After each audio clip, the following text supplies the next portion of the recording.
नमस्कार मित्रों, आशा करती हूँ कि आप सभी का जीवन बहुत ही कुशल एवं मंगलमय व्यतीत हो रहा है। मित्रों, अगर आपको यह 8 संकेत मिलते हैं तो आप कोई साधारण मानव नहीं हैं। आप सभी के मन में यह प्रश्न उठ रहा होगा कि ऐसा क्या सच में होता है? जी हाँ, ऐसा बिल्कुल होता है।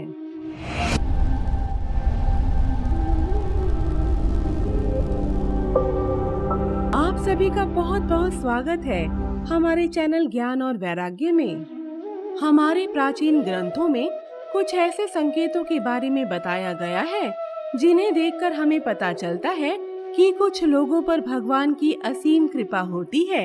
ऐसे व्यक्ति कुछ अलौकिक शक्तियों से घिरे रहते हैं जो जीवन भर उनकी सहायता करती है।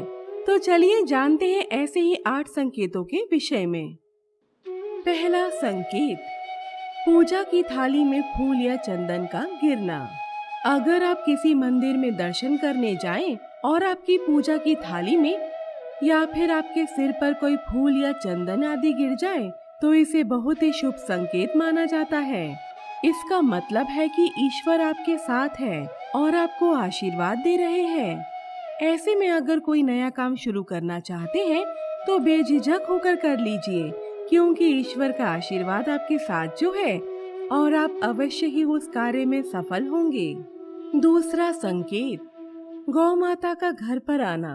अगर गौ माता आपके घर के द्वार पर खाना ढूंढते हुए आ जाए या फिर बंदर आपके घर से खाने का सामान खुद ही उठा कर ले जाए, बिल्ली का आपके घर में बच्चों को जन्म देना या फिर पक्षी आपके आंगन में अपना घोंसला बना ले और चहकते रहे, यह सभी शुभ संकेत माने जाते हैं। इसका मतलब है कि आपका आने वाला समय आपको विद्वान बनाएगा, जिससे आप अपने जीवन में एक योग्य पथ पर पहुंचेंगे और संतुष्ट रहेंगे। तीसरा संकेत, सपने में ईश्वर का स्मरण होना। अगर किसी व्यक्ति को सपनों में मंदिर या उसके आसपास का परिसर दिखाई दे तो हमारे शास्त्रों के अनुसार ऐसे व्यक्तियों को भाग्यशाली माना जाता है। जिन व्यक्तियों को अपने सपनों में ईश्वर का साक्षात्कार होता है, उन व्यक्तियों के साथ ईश्वर की शक्तियाँ जुड़ी होती हैं। ईश्वर ऐसे व्यक्तियों को कुछ विशेष संकेत भी देते हैं, जिससे वे समझ सकते हैं कि भगवान की अलौकिक शक्तियाँ हर समय उनके साथ है। चौथा संकेत, छोटे बच्चों का आपको देखकर मुस्कुराना। बच्चों को भगवान का रूप माना जाता है।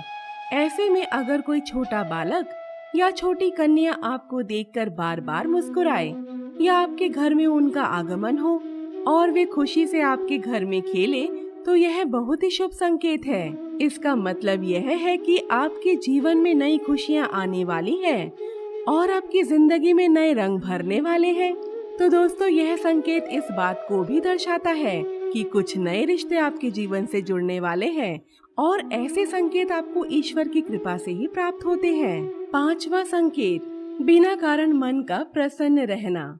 यदि आपने महसूस किया है कि बिना किसी कारण के ही आपका मन हमेशा शांत एवं प्रसन्न रहता है या फिर आपके चेहरे पर हमेशा मुस्कान रहती है और आपको गुस्सा तो कभी आता ही नहीं है, तो यह सभी संकेत दर्शाते हैं कि आपके जीवन में खुशियां दस्तक देने वाली हैं, जिससे आप सदैव ही प्रफुल्लित रहेंगे। ऐसे में हम जिस वस्तु या विषय के बारे में कल्पना भी नहीं करते, उससे जुड़ी खुशखबरी भी हमें प्राप्त हो जाती है, क्योंकि हमारे मन में ईश्वर वास करते हैं। इसीलिए मन का प्रफुल्लित रहना सबसे शुभ संकेत माना जाता है। छठा संकेत, दोस्तों, अगर आपके घर में सोने चांदी का आगमन हो या फिर प्रिय अतिथियों का आगमन हो या फिर आपको ऐसा आभास हो कि ईश्वर की मूर्ति आपको देखकर मुस्कुरा रही है, तो आपको समझ लेना चाहिए कि आपके साथ कुछ अच्छा होने वाला है। इसके साथ ही यदि महिलाओं की बाईं आंख और पुरुषों की दाहिनी आंख फड़कती है तो इसे भी बहुत शुभ संकेत माना जाता है।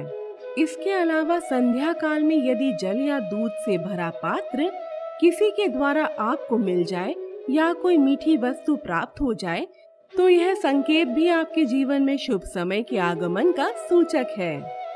सातवां संकेत, खर्चों और संकटों का टलना। यदि आपके असमय होने वाले खर्चे या संकट टल रहे हैं तो इसका मतलब है कि धन के नए स्रोत खुलने वाले हैं। अगर इन संकेतों को गहराई से समझा जाए तो आपका बुरा वक्त अब जाने वाला है और अब आपके घर में माँ लक्ष्मी का और उनके साथ साथ धन का आगमन हो रहा है। 8वां संकेत, गौ माता के दर्शन। यदि सुबह सुबह आप अपने घर से किसी शुभ काम के लिए निकल रहे हैं और आपको रास्ते में ही गौ माता के दर्शन हो जाए या फिर आपको किसी साधु संत या ऋषिवर का आशीर्वाद प्राप्त हो जाए तो यह बहुत ही शुभ संकेत माना जाता है। इसका अर्थ यह है कि जिस कार्य के लिए आप निकले हैं वह कार्य अवश्य ही सफल होगा और उस कार्य में आपको सफल होने से कोई भी रोक नहीं पाएगा।